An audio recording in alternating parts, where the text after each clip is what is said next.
మరి చెట్టు సార్ మీరు భవిష్యత్తు లేనట్టే సరిగా భవిష్యత్తు పూర్తిగా లేనట్టేనా? ఇప్పుడు సిపిఐ మా పోలీస్ డిపార్ట్మెంట్ ప్రకారం చూస్తే లేదు సార్. మీరు సార్ సార్ సార్ ఇక్కడ సార్ సార్ రాహుల్ సార్, మీరు నక్సలిజం తెలంగాణలోనే పుట్టింది, తెలంగాణలోనే అంతమవుతున్నది అని అన్నారు sir. How do say that, how do qualify that statement? End పక్కన కూర్చున్న వాళ్ళదే క్వాలిఫై చేస్తారండి.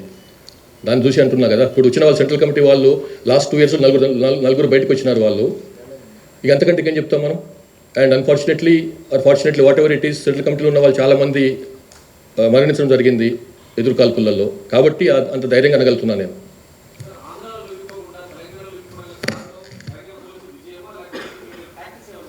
ఈ టాక్టిక్స్ ఏం లేవండి. ఆయన పనిచేస్తున్న తెలంగాణ స్టేట్ కమిటీలో కదా. కాబట్టి పైనుంచి దండకారణ్యం నుంచి తెలంగాణకు వచ్చిండు, వచ్చేసి ఇక్కడికి డైరెక్ట్ హైదరాబాద్ దగ్గర ఉంటుంది కదా, విజయవాడ కంటే. ఎట్లా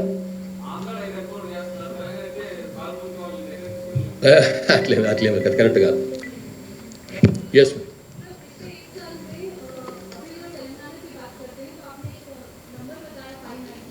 जी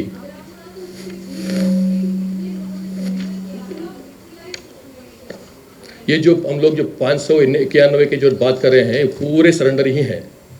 इसमें कोई दूसरा अरेस्ट हुआ ऐसा कुछ नहीं है. पूरे सरेंडर की बात में ही बात कर रहे हैं, बारे में बात कर रहे हैं हम लोग. यस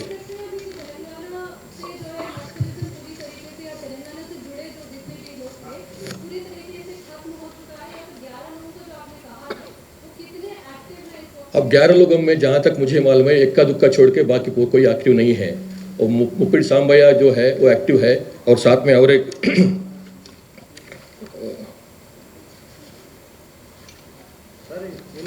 ఒక్క నిమిషం ఆయన ఒక్కని తప్పిస్తే ఎవరు కూడా యాక్టివ్ లేరు. మిగతా అంతా కూడా మామూలుగా కంప్యూటర్ ఆపరేటర్లు గానో లేకపోతే కమ్యూనికేషన్ వింగ్లో పనిచేస్తున్నారు.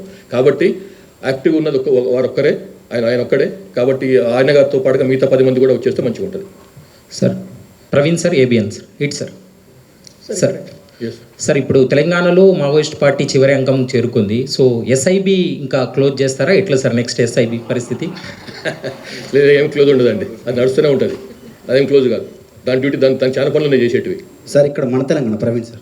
సార్ ఇక్కడ పైన సార్, ఇక్కడ సార్ రైటా నాకు సార్ ప్రీవియస్లో మీరు 17 మంది తెలంగాణ చెందిన వారు అని చెప్పారు సార్. దాంట్లో లోకేటి చంద్రను, తర్వాత జాడి పుష్ప ఇద్దరు, తర్వాత ఇక్కడ 3 లొంగిపోయారు. రిమైనింగ్ 12 మంది కదా సార్. ఇప్పుడు మీరు చెప్పిన దాంట్లో 11 మంది ఉన్నారు. ఆ ఒక్కళ్ళు అది దేవులాడతాం మరి ఎక్కడ, అది ఎక్కడ మిస్ అయిందో. అది బందిగా అనే ఒక అతని పేరు మీరు మిస్ చేశారు సార్. ఎవరి పేరు? ఏం పేరు అన్నారు? బందిగా ఉంగ అలియాస్ మంతు. ఏరియా కమిటీ ఇలా లేదా ఆ పేరు? లేదు సార్, లేదు. మీరు చెప్పిన దాంట్లో మీరు 11 మందే చెప్పారు సార్. అచ్చా, ఓకే, ఠీక్. ఇప్పుడు 12 11 సార్, క్లారిఫై ఇస్తారు. మేమైతే 11 ఇస్తున్నాము, అఫీషియల్గా ఇచ్చినాం కదా, అదే కరెక్ట్. ఓకే యా जी. No, we the circumstances that exist in Chhattisgarh and different parts of Telangana, there are still circumstances that can still breed left-wing insurgency or extremism. How is government going to tackle, particularly in Chhattisgarh, because it's not your area, but how do you assess this situation?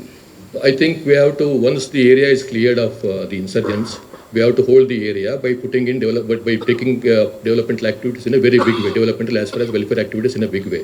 I am very sure that I mean we attended the some meetings recently, and the governments there in Chhattisgarh as well as the union government are very serious about taking up the area for developmental activities. ఏదేందండి? No, మాకు deadlines సంబంధం లేదు. No, even dead line లేకుండా ఇదే పరిస్థితి వచ్చేది sir. అది sir తర్వాత ఇప్పుడు వాళ్ళతో ఒక 2 ముక్కలు మాట్లాడి చేద్దాం, ఎందుకంటే మనకి ఇంకా వేరే పని ఉంది ఇక్కడ. సార్ దిస్ సార్ V6 నుంచి ధనరాజ్ సార్. 4 దశాబ్దాల పైన కూడా దేవ్జీ చూసినట్టయితే ఉద్యమ ప్రస్థానంలో వివిధ స్థాయిలో పనిచేశారు. ముఖ్యంగా వాళ్ళు లొంగిపోవడానికి గల కారణాలు ఏమై ఉంటాయనేది వాళ్ళ మాటలు ఒకసారి. ముందు దేవ్జీ మాట్లాడతారు. తిరుపతి. ఎస్. మొదటగా తెలంగాణ రాష్ట్ర ముఖ్యమంత్రి రేవంత్ రెడ్డి గారికి, అట్లనే ఈ వేదిక పైన ఉన్నటువంటి రాష్ట్ర డీజీపీ శ్రీధర్ రెడ్డి గారికి, ఇంకా ఈ వేదిక మీద ఉన్న మిగతా పోలీస్ అధికారులకు, ఈ హాల్లో ఉన్న మీడియా మిత్రులందరికీ నా నమస్కారాలు అండ్ అభినందనలు. అయితే నేను చాలా సంక్షిప్తంగానే ఎందుకు ఈ నిర్ణయం తీసుకున్న విషయాన్ని చాలా సంక్షిప్తంగా చెప్పాలనుకుంటున్నా. అనారోగ్య కారణాల రీత్యా నేను రహస్య జీవితాన్ని వదిలి బహిరంగ జీవితంలోకి రావాలని నిర్ణయం తీసుకున్నాను.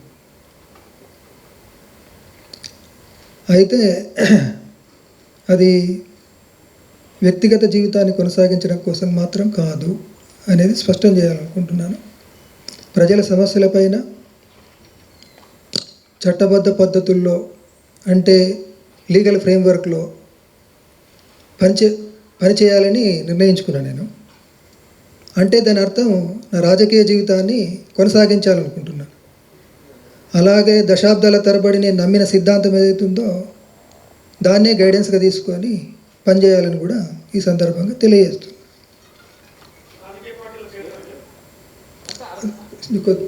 కొంచెం आगे तो इसी बात को मैंने हिंदी में दोहराना भी चाहता हूँ. जैसा कि तेलुगु में मैंने बताया, राज्य की माननीय मुख्यमंत्री जी को और यहाँ मंच पर उपस्थित डीजी श्रीधर रेड्डी जी को और उपस्थित तमाम पुलिस उच्च अधिकारीगण को और आप सभी लोगों को मेरा नमस्कार और अभिनंदन. मतलब कोई भी पूछ सकते इतना लंबा समय के बाद मैंने क्यों यह निर्णय लिया, तो बहुत ही संक्षेप में बताना है तो कुछ बीमारियों के चलते मैंने ये निर्णय लिया. लेकिन आगे जाके जनता की समस्या के लिए कानून की दायरा में, मतलब लीगल फ्रेमवर्क में काम करूँगा. तो इसका मतलब इसे మీ మీడియా మిత్రులందరికీ విజ్ఞప్తి ఏంటంటే, ఇప్పుడు ఇది నేను ఎందుకు బయటకు రాదలుచుకున్నా అనే విషయాన్ని చెప్పడానికి పరిమితమై మాట్లాడదలుచుకున్నా. ఇప్పుడు ఉన్నటువంటి మీరందరూ ఎంతో ఆశపడి అడగడం మీ డ్యూటీ, మీరు ఆశిస్తారు కూడా. కానీ ఇప్పుడున్నటువంటి ఈ సందర్భంలో మీరు అడిగే విషయాలన్నిటికీ సమగ్రంగా వివరంగా చెప్పడం అనేటువంటిది సాధ్యం కాని స్థితి. అలాంటి స్థితిలో నేను ఏ ఒక్క వాక్యం మాట్లాడినా అది అపార్థాలకు, అపోహాలకు, అనవసరపు చర్చలకు దారితీస్తుంది. కాబట్టి ప్లీజ్ దాన్ని నివారించడం కోసం, అనవసరపు అపార్థాలకు, అనవసరపు చర్చలకు దారితీయకుండా ఉండడం కోసం నేను లేదా మేమిద్దరం నిర్ణయించుకుంది ఏంటంటే, మీరు ఎంత వివరంగానైనా కానీ ఎన్నైనా ప్రశ్నలు అడగచ్చు, ఎంతైనా కానీ చర్చ చేయవచ్చు. దానికోసం మేము తగినంత సమయం కేటాయిస్తాం. ఇంటర్వ్యూల రూపంలో వాటన్నిటికి కూడా జవాబులు ఇస్తాం. కానీ ఈ సందర్భంగా ఈ తక్కువ సమయంలో మీరు అడిగే ప్రశ్నలకు చెప్పే జవాబు అది ఉపయోగపడదు అనేది, ఈ స్థితిని అర్థం చేసుకుంటే బాగుంటుందని మీ అందరినీ అప్పీల్ చేస్తున్నాను. అంతే తప్ప వేరే ఉద్దేశం లేదు. అదే అన్ని ప్రశ్నలకు కూడా విషయాలు మీరు చాలా అడుగుతారని తెలుసండి, అడగాలి కూడా. కానీ సందర్భం ఏంటిదంటే, నేను చెప్పాను అనుకోండి, మీరు అడిగిన విషయానికి ఉదాహరణకు 15 నిమిషాలు చెప్పాలి, కానీ నేను 2 నిమిషాలు చెప్తా. దాన్ని ఇంకో ప్రశ్నతో జోడించినప్పుడు అది అపార్థానికి దారితీసి వక్రీకరణకు గురి కాబడుతుంది. కాబట్టి అలాంటి స్థితిని అవాయిడ్ చేయడము ఈనాడు ఉన్నటువంటి పరిస్థితి రీత్యా రేపు నా రాజకీయ జీవితాన్ని కొనసాగించడం కోసం నేను నా రాజకీయ జీవితాన్ని కొనసాగించాలనుకుంటున్నా.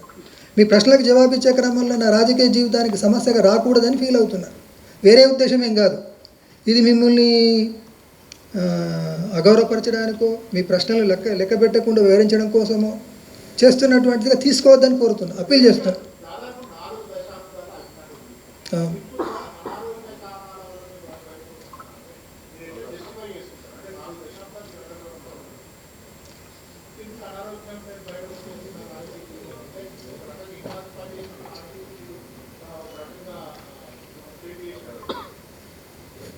అదే ఇప్పుడు ఏ విషయానికైనా నేను కోరేది ఏంటంటే, మీ అందరినీ కోరేది ఏంటంటే, ఇది అయిన తర్వాత మీ అందరికీ తగినంత సమయం ఇస్తాం మేము. మీరు అడిగిన ప్రశ్నలంటే వివరంగా జవాబు చెప్తాను, అది దానికి ఉపయోగపడుతుంది. Yeah, okay, thank you very much, friends. Thank you. Sir Yeah, we एक सवाल.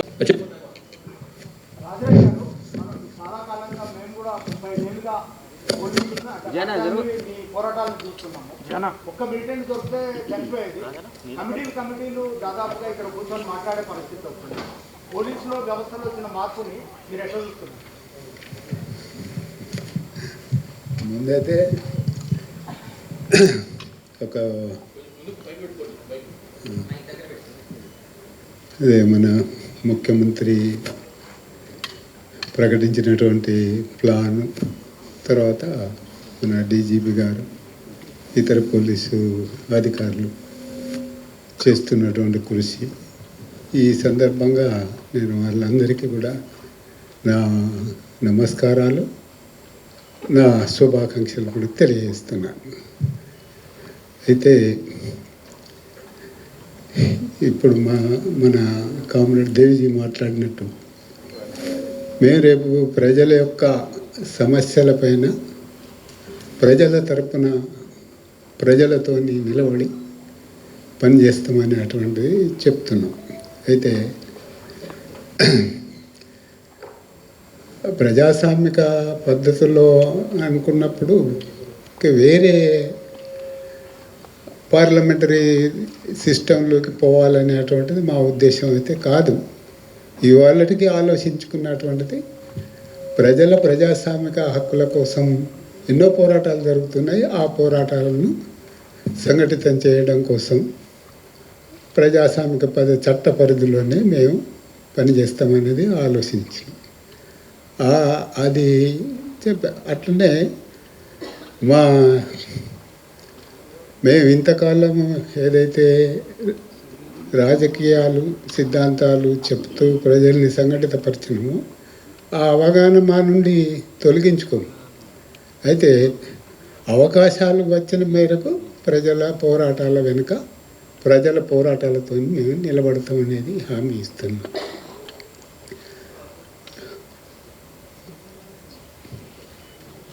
అంతే. మీ అందరికీ కూడా ముందే చెప్పాల్సిందే, ఈ మీడియా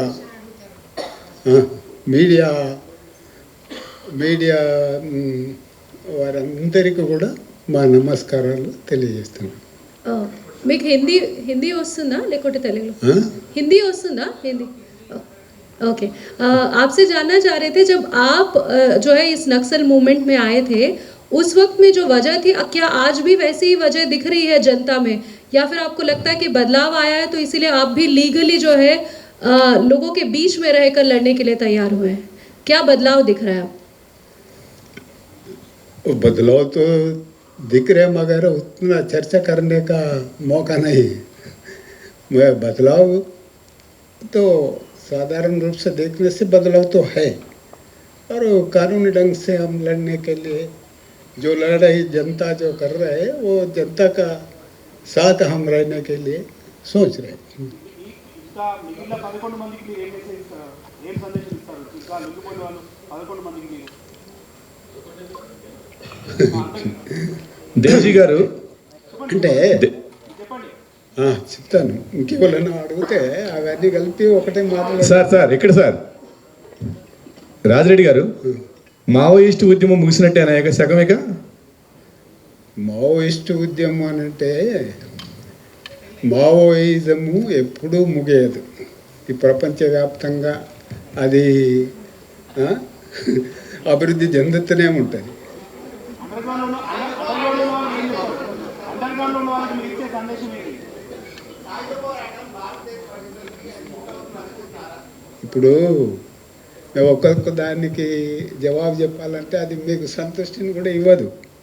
ఎందుకంటే సాయుధ పోరాటం ముగిసిందా అంటే ముగిసింది అనేది చెప్పినా, లేదా అది రేపు మళ్ళీ తిరిగి తలెత్తుతుందని చెప్పినా కూడా దానికి సంతృప్తి ఎవరు పడరు కదా.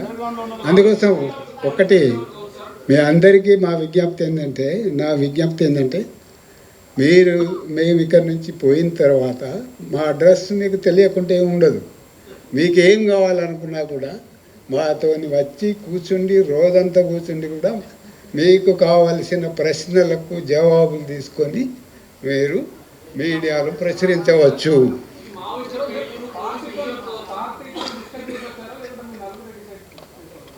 మేము నలుగురము అంటే నలుగురం అనుకొని రాలేదు. సరే, దాని వెనుక ఏదో కారణాలు ఉంటాయి కదా. ఇక అవన్నీ ఇక్కడ చెప్పుకోవడానికి మనకు టైం లేదు.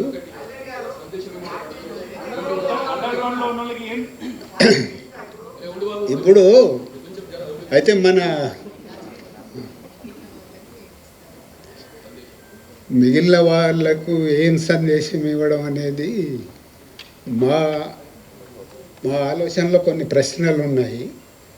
ప్రభుత్వంతో కూడా చర్చించి ఏం సందేశం ఇవ్వాలనేది మేము నిర్ణయించుకొని ఓపెన్గానే మాట్లాడతాం.